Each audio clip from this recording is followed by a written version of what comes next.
পাচ্ছি যে একটি গায়েবানা জানাজা। দর্শক আমরা এখানে দেখতে পাচ্ছি যে একটি গায়েবানা জানাজা অনুষ্ঠিত হচ্ছে এবং এই গায়েবানা জানাজায় প্রতীকীভাবে এখানে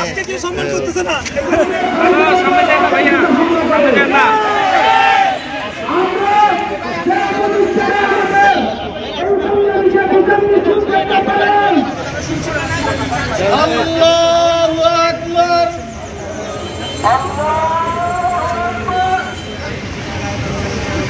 আল্লাহু আকবার আল্লাহু আকবার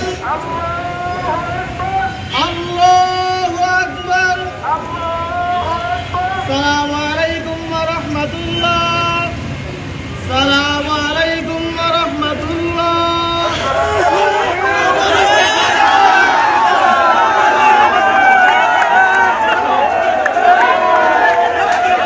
আমরা বাস্তব জানাজা করি নাই, জাস্ট একটা প্রতীকী জানাজা।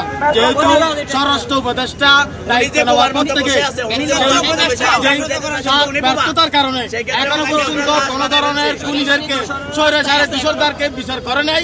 এখনো পর্যন্ত আমাদের ভাইদের উপর হত্যা হচ্ছে, হামলা হচ্ছে। আমরা যতক্ষণ বিচার না হয় আমাদের রাজপথে তাকে যখন বিভিন্ন দায় নিয়ে তার উপদেষ্টা ভবন ঘেরাও করা হয়, তাকে প্রশ্ন করা হয়, তখন সে মেয়েদের মতো আমাদেরকে উত্তর দিয়ে যায় যে বিচারিক কার্যক্রম চলমান। আমরা এই নির্লজ্জ স্বরাষ্ট্র উপদেষ্টাকে তার বেহায়াপনার জন্য, তার নীরবতার জন্য প্রতীকী জানাজা করেছি। আমাদের দাবি হলো আওয়ামী লীগকে বাংলাদেশ থেকে নিষিদ্ধ ঘোষণা করতে হবে এবং গাজীপুর, সাভার এবং হাতিয়াতে গতকাল যে হামলা হয়েছে আমাদের নিরীহ ছাত্র ভাইদের উপর, তার সুষ্ঠু তদন্ত করে দোষীদেরকে গ্রেফতার করতে হবে। এখনো পর্যন্ত একটা খুনি ফাঁসি তো দূরের কথা, বিচার পর্যন্ত করা হয় না, এমনকি গ্রেফতারও করা হচ্ছে না। উপজেলা, জেলা থেকে কোনো একজন নেতাকে পর্যন্ত গ্রেফতার করতে হচ্ছে না।